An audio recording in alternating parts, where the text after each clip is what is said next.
Baiklah, bismillahirrahmanirrahim. Assalamualaikum dan selamat sejahtera.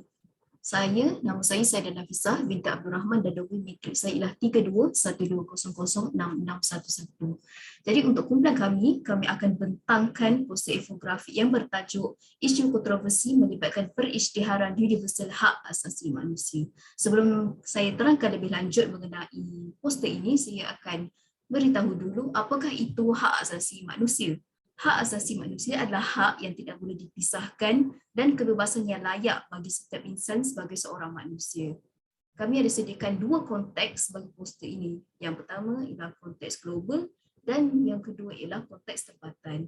Jadi saya akan serahkan yang berikutnya kepada Ilya. Ilya, silakan.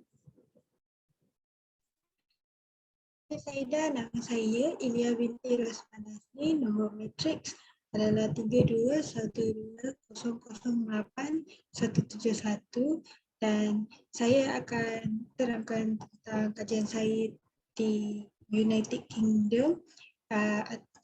Isu kontroversialnya diskriminasi terhadap kumpulan yang tertentu. Layanan diskriminasi yang ada di United Kingdom bukan hanya berlaku terhadap kumpulan tertentu, dia juga berlaku kepada kanak-kanak mereka, termasuk kanak-kanak Roma dan Gypsy, ethnic minority, orang kurang upaya, kanak-kanak yang dalam penjagaan, pendatang dan pencari suaka dan kanak-kanak LGBT. Isu ini jatuh bawah artikel 2 daripada Hak Asasi Manusia UDHR, iaitu setiap orang adalah berhak kepada semua hak-hak dan kebebasan yang termaktub dalam perisytiharan ini tanpa sebarang pembezaan seperti bangsa, warna kulit, jantina, bahasa, agama, ideologi politik atau lain-lain fahaman, asal-usul bangsa keturunan, umur atau sosial harta benda, kelahiran dan apa-apa taraf lain. Itu sahaja daripada saya akan serahkan kepada syuhada. Terima kasih Lia. Assalamualaikum, nama saya Nur Syuhada binti Abdul Azim. Nombor matrik saya 3212006361. Saya ingin membincangkan tentang isu kontroversi hijab diharamkan di Perancis. Perdebatan mengenai keputusan seorang wanita untuk menutup kepala berliputan kekecohan mengenai pindaan sunat Perancis yang digubal bulan lalu yang akan melarang gadis di bawah umur 18 tahun daripada memakai tudung di halayak ramai. Ia ditawarkan bersama-sama pengubah sembahyang yang akan melarang wanita daripada memakai tudung semasa cuti sekolah anak-anak mereka dan mengharamkan bikini, pakaian renang seluruh badan sebagai sebahagian daripada langkah anti-separatisme yang dirancang. Walaupun beberapa ahli politik Perancis telah mempertahankan pindaan itu sebagai penegasan semula sekularisme negara, yang lain telah menyelarnya sebagai satu lagi contoh ketegangan Islamofobia yang buruk di negara itu, yang merupakan rumah kepada penduduk Islam terbesar di Eropah Barat, penduduk yang telah menghadapi peningkatan. Jawatan Kuasa Hak Asasi Manusia Pertubuhan Bangsa-Bangsa Bersatu menyatakan pada 23 Oktober 2018 bahawa sekatan memakai penutup muka penuh di tempat awam di Perancis adalah melanggar hak kebebasan wanita Islam. Artikel 18 mengatakan setiap orang adalah berhak kepada kebebasan berfikir, perasaan hati dan agama. Hak ini termasuklah kebebasan menukar agama atau kepercayaannya dan kebebasan sama ada secara bersendirian atau secara bersama-sama dengan orang lain secara terbuka atau bersendiri. Menganuti agama atau kepercayaannya melalui pengajaran, amalan, pemujaan dan pematuhan. Saya serahkan kepada Atirah. Terima kasih. Assalamualaikum warahmatullahi wabarakatuh. Nama saya Nur Atirah binti Muhammad Nasir. ID matrik saya 3212012751 dan saya daripada grup 6, grup hak asasi manusia yang 6. Saya akan bentangkan konteks global yang terdapat di Australia. Konteks program saya berkaitan tentang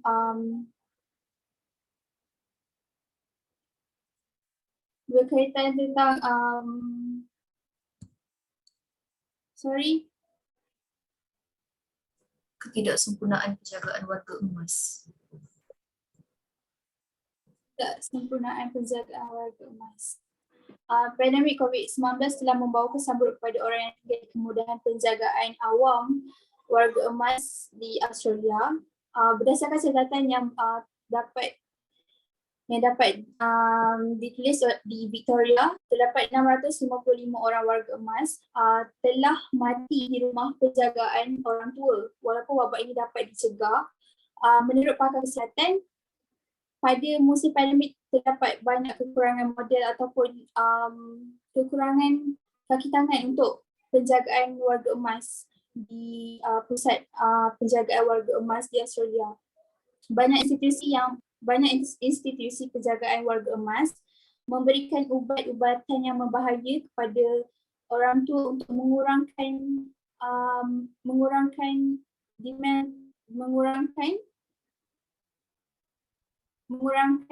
penyakit berbahaya yang ada pada warga emas iaitu demensia, untuk mengawal tingkah laku mereka pada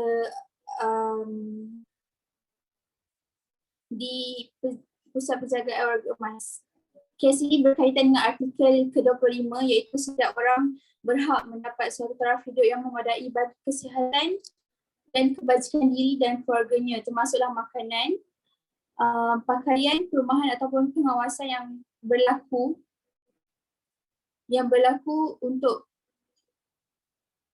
pengangguran, kesakitan, ketidakupayaan, penceraian atau lain-lain kekurangan kehidupan dalam keadaan di luar kawalan.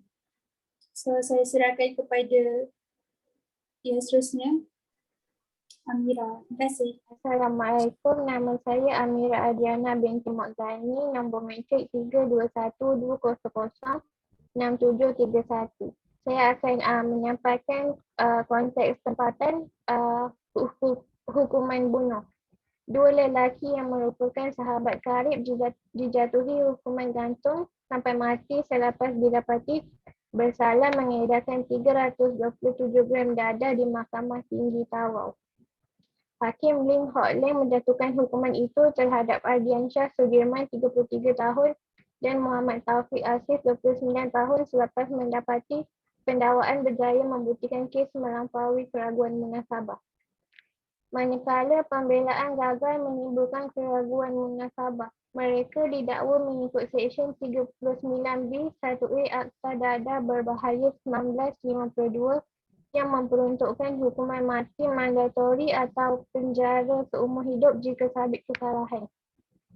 Artikel hak asasi manusia yang dicabuli ialah artikel 3. Setiap orang adalah berhak kepada nyawa, kebebasan dan keselamatan diri.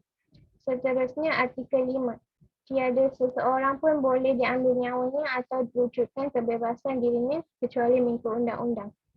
Itu saja, seterusnya saya serahkan kepada Terima kasih Amira. Jadi tajuk saya pula ialah pemerdagangan orang di Malaysia. Masih banyak kes pemerdagangan manusia berlaku di Malaysia. Baru-baru ini saja seramai 362 mangsa pemerdagangan manusia diselamatkan oleh pihak anti pemerdagangan orang dan anti penyeludupan migran di Bukit Aman, iaitu hasil daripada 77 serbuan yang telah dijalankan pada tempoh 8 bulan pertama tahun lalu, iaitu tahun 2021. Sebelum itu, kenapa pemerdagangan orang ini merupakan satu isu kontroversi? Kerana pemerdagangan orang itu sendiri telah menyalahi artikel 1 di mana setiap individu ataupun semua manusia dilahirkan secara bebas, dilahirkan bebas dan sama rata dari segi kemuliaan dan hak-hak. Serta artikel 4 iaitu seseorang tidak boleh diperhamba atau diperabdikan. Keabdian dan perdagangan hamba abdi hendaklah dilarang dalam semua bentuknya. Baiklah, melalui laporan pemerdagangan orang 2019 yang dikeluarkan oleh pihak US Department of State, Malaysia telah pun diturunkan taraf kepada Tier 2 watchlist di mana Malaysia berada di bawah pemantauan US. Hal ini kerana Malaysia gagal mematuhi sepenuhnya akan standard minimum dalam penghapusan pemerdagangan di bawah Akta Perlindungan Mangsa Pemerdagangan US 2000 TVPA.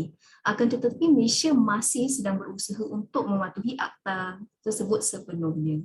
Walaupun begitu, sebab apa pemerdagangan orang ini masih dikenal sebagai isu kontroversi di Malaysia kerana usaha kerajaan Malaysia yang ditunjukkan oleh kerajaan Malaysia ini terhadap perlindungan mangsa pemerdagangan masih tidak sempurna kerana beberapa perkhidmatan pemulihan seperti rawatan perubatan, panggilan telefon, kebebasan bergerak dan pengeluaran pergi kerja tidak diberikan oleh pihak kerajaan kepada mangsa-mangsa ini secara konsisten. Kerajaan Malaysia juga turut berhenti menyalurkan dana kepada pihak NGO untuk menyediakan tempat tinggal bagi mangsa perdagangan tersebut. Sedangkan mangsa-mangsa tersebut berhak sepenuhnya kepada perkara-perkara tersebut. Hal ini bersesuaian dengan artikel 8 di mana setiap orang berhak kepada pemulihan yang berkesan oleh tribunal-tribunal kebangsaan yang kompeten terhadap tindakan-tindakan yang melanggar hak-hak asasi yang diberikannya oleh perlembagaan atau oleh undang-undang. Serta artikel 25, setiap orang berhak kepada suatu taraf hidup yang memadai bagi kesihatan dan kebajikan diri dan keluarganya, termasuklah makanan, pakaian, perumahan dan pengawasan perubatan serta perkhidmatan sosial yang perlu dan berhak kepada perlindungan ketika berlakunya pengangguran, kesakitan, ketidakupayaan, penceraian atau lain-lain kekurangan kehidupan dalam keadaan di luar kawalannya. Baiklah, jadi saya serahkan yang berikutnya kepada Atika. Terima kasih. Terima kasih Saida. Hai, Assalamualaikum. Nama saya Nur Atika binti Abdul Kadir bernombor matrik 3212007491. Tajuk infografik yang akan saya sampaikan adalah keganasan terhadap kanak-kanak. Seorang kanak-kanak lelaki berusia 2 tahun meninggal dunia dengan kesan kecederaan dan lebam di beberapa bahagian badan dipercayai menjadi mangsa dera ahli keluarganya. Hasil pemeriksaan pegawai perubatan terdapat beberapa kesan kecederaan dan lebam di beberapa bahagian badan kanak-kanak itu yang berkemungkinan menyebabkan punca kematiannya. Polis sudah menahan 4 ahli keluarga kanak-kanak berkenaan yang berusia lingkungan 22 hingga 65 tahun termasuk ibu bapanya. Siasatan dijalankan mengikut Seksyen 302 Kanun Kesiasaan kerana membunuh. Kes penderaan kanak-kanak ini menyalahi artikel 5 iaitu tiada sesiapa pun boleh dikenakan siasaan atau layanan atau hukuman yang zalim, tidak berperi kemanusiaan atau menghinaan. Sekian, terima kasih. Seterusnya saya akan berikan kepada Saida. Baiklah, terima kasih. Itu sahaja pembentangan poster infografik kami. Jadi kami akan nyatakan pula refleksi yang kami dapat, iaitu hasil pembelajaran yang kami dapat daripada kajian ini. Saya akan mulakan daripada refleksi saja. Apa yang saya dapat daripada kajian ini ialah kita selalu diperdengarkan bahawa Malaysia ini sebuah negara yang aman. Alhamdulillah, Malaysia masih aman. Kita selalu diperdengarkan perkara tersebut. Tetapi sebenarnya banyak lagi kes di Malaysia, isu-isu kontroversi yang masih berleluasa di Malaysia, dan salah satunya seperti yang telah dinyatakan tadi, iaitu pemerdagangan orang. Perkara ini, kes pemerdagangan orang ini masih meningkat dah tahun demi tahun. Jadi maksudnya kerajaan tidak komited dalam menghapuskan pemerdagangan orang ini. Jadi apa yang saya dapat, Malaysia tidaklah seindah seperti yang dinyatakan. Itulah hasil dapatan saya daripada hasil kajian ini. Jadi saya serahkan yang berikutnya kepada Ilya. Terima kasih Saida. Saya pula akan beritahu apa refleksi saya yang saya dapat daripada kajian ini. Apa yang saya dapat adalah walaupun United Kingdom adalah antara negara yang agak besar dalam segi politik, ekonomi dan sebagainya, layanan diskriminasi tetap akan berlaku kepada mereka yang berbeza lah. Saya rasa itu agak sedih kerana walaupun kita beza dari segi rupa, umur, etnik ke ataupun kepercayaan agama, diskriminasi sepatutnya tidak berlaku kepada sesiapa. Saya agak saya rasa sepatutnya ada lebihlah rasa untuk nak macam nak kata. Saya rasa lebih, kalau boleh saya nak kata lebih baiknya kalau diskriminasi tidak berlaku, tapi dia tetap akan berlaku. Mana ada jahat, mana situ ni ada baik, dan mana yang ada baik ada yang jahat. Itu saja daripada saya. Saya akan serahkan kepada Syuhadi. Refleksi saya pula tentang orang Perancis yang menindas kaum Islam di kawasan mereka dengan melanggar Artikel 18 yang telah saya bincangkan tadi. Itu sahaja daripada saya. Saya serahkan kepada Akira. Okay, refleksi yang boleh saya nyatakan di sini adalah tentang tidak prihatin sebuah kerajaan yang berada di Australia ataupun Victoria. Mereka kurang memberi layanan kepada warga emas di fasiliti pusat penjagaan warga emas. So bagi saya itu adalah satu perkara yang tidak wajar dan perlu diubah serta diberi perbaikan kepada warga emas yang patut diutamakan. So sekian, terima kasih. Saya akan serahkan kepada ahli pembelajaran seterusnya. Refleksi saya, walaupun artikel 5 sudah kata tiada seorang pun boleh diambil nyawanya atau diwujudkan kebebasan dirinya kecuali mengikut undang-undang, tetapi semua manusia ada hak kepada nyawa sendiri dan boleh mendapat peluang kedua. Itu saja, saya akan serahkan kepada Mekah. Atifah.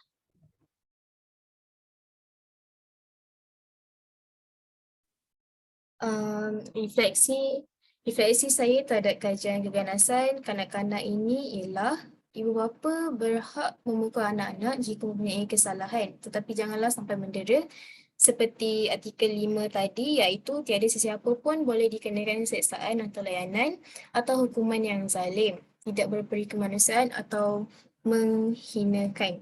Jadi kita haruslah bersyukur kerana diberi kesempatan untuk mempunyai zurat sendiri. Manakala terdapat beberapa pasangan di luar sana yang berusaha sebaik mungkin tetapi tidak mendatangkan hasil. Itu sahaja daripada kumpulan kami. Sekian, terima kasih.